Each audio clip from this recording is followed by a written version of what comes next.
Where else? New York Times, the Akron Bee Journal. He has been our NBA guy now for 2 years running and is going to be here for a long time. I always forget your Cleveland Plain Dealer stuff. Cleveland Plain Dealer, ESPN the magazine. Yeah, all your stuff. What else? People know you're good. All right. Now, we can spin the Browns two ways. I can spin the Lakers two ways. I can say, well, LeBron always struggles for the first 2 months.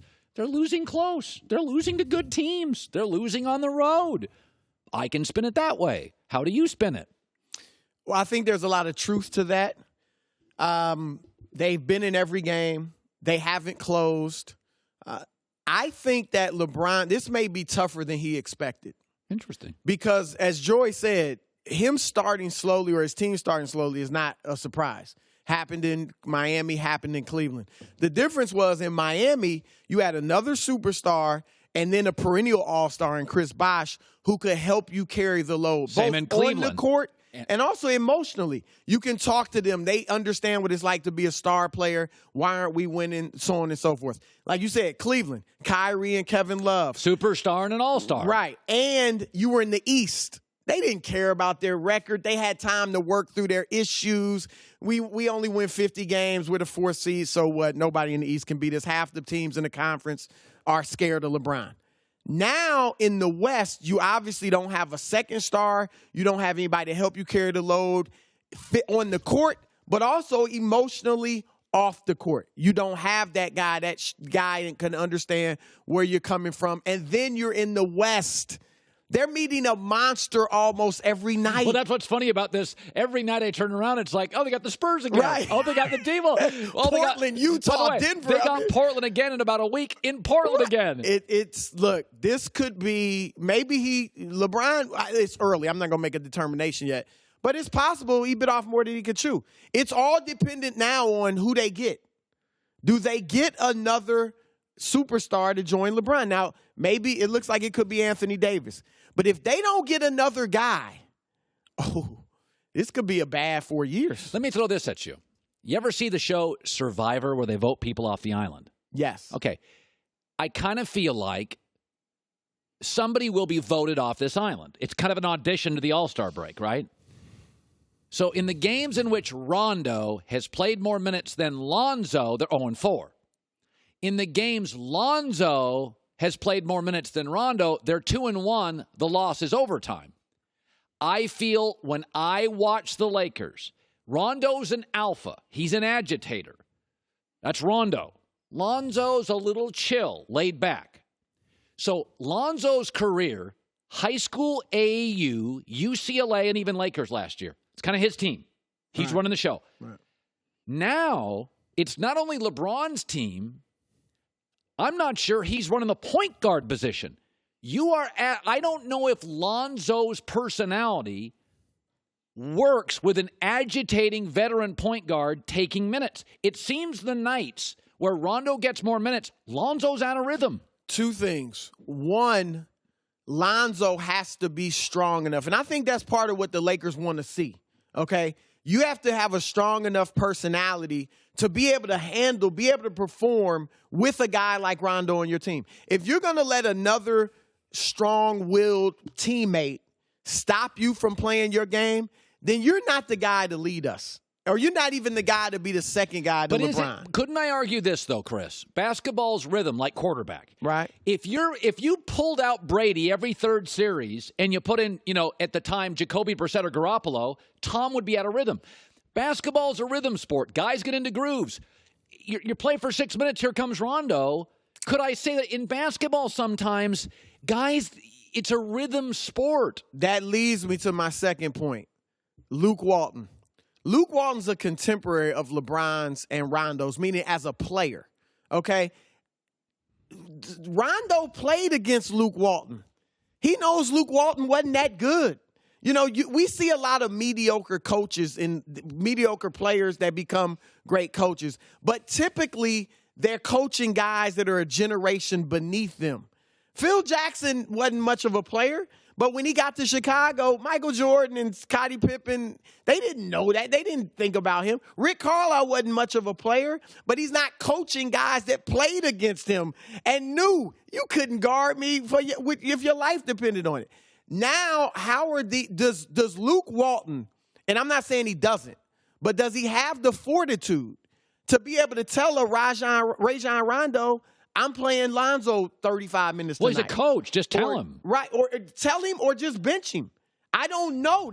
This is a challenge for Luke Walton because you're coaching guys that are your contemporaries, that are roughly your age. LeBron was in the same draft, and strong-willed, and you have to, that's the question, because I think Lonzo should be playing more just because we're not winning it this year. Let's see what the kid can do. No, to me, I think Rondo's going to get voted off the island because he's an agitator, and I don't think if Lonzo doesn't work well with him, fair or not, Lonzo is the guy we got to figure out if he can play. I know what Rondo is. By the way, Lonzo as a perimeter defender, better. Lonzo as a shooter right now, better. Lonzo as a passer right now, cleaner, better. I think Lonzo's a better player.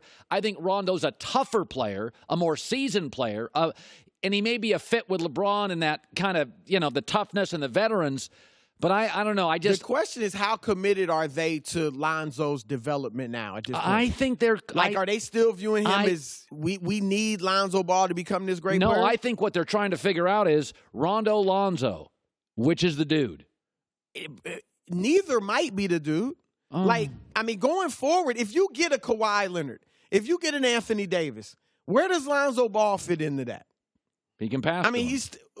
He's not even the point. LeBron's essentially the point guard. Lonzo's best moments have been off the ball, catching and shooting threes. And, he is a great passer, so when he has the ball in his hands, he can make a nice pass here or there. I'm not so sure. You got Brandon Ingram's development. You got Kyle Kuzma's. Josh Hart has surprised us and become a really good player.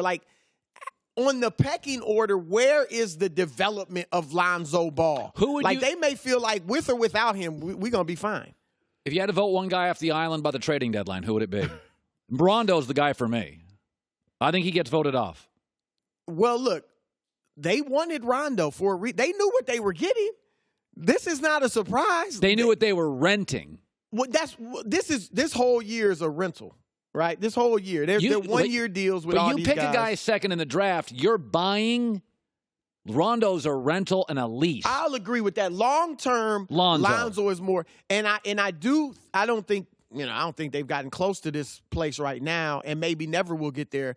But I did think going into this season, okay, there's potential for LeBron and Rondo to butt heads because Rondo is a strong-willed guy who doesn't like being told what to do and thinks he knows what's best for the team and the way they should play. And LeBron's the same way. And LeBron's never had a teammate challenge or not defer to him. Rondo's not going to defer. And again, I don't think they've had any issues yet. But there's always the potential for that. Yeah. By the way, Ty Lue, he got fired. He'd get hired tomorrow, wouldn't he? Ty Lue? Who would not? If he's fired by the Cavs, he won't be in the market long, right? He could broadcast. He won a title. So he certainly could broadcast. Ty Lue's going to get another job. I think eventually. I think it was terribly premature that they fired him. I know Ty Lue was looking forward to showing that he could coach. The verdict's still out. You had LeBron James. I don't think the verdict's out. I think Ty Lue can coach. Well, why'd they fire him after 6 games? Because Dan Gilbert's Dan Gilbert. No, I don't know if this was Dan Gilbert or the GM Kobe Altman. Well, nothing gets done without Dan Gilbert. Ultimately, you have the final say. But Dan Gilbert, you think you want to pay a guy $20 million not to coach? They should have given him this year to show what he could do without LeBron James. Listen, everybody can say what they want about Ty Lue and LeBron. You can't win an NBA championship even with LeBron if you can't coach. By the way, you go to that Ty Lue championship against the Warriors, he made several very nice coaching moves.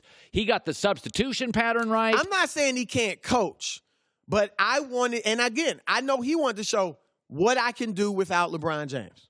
Well, he's not going to win titles without LeBron. I'm just saying. David Black got him to the finals, too.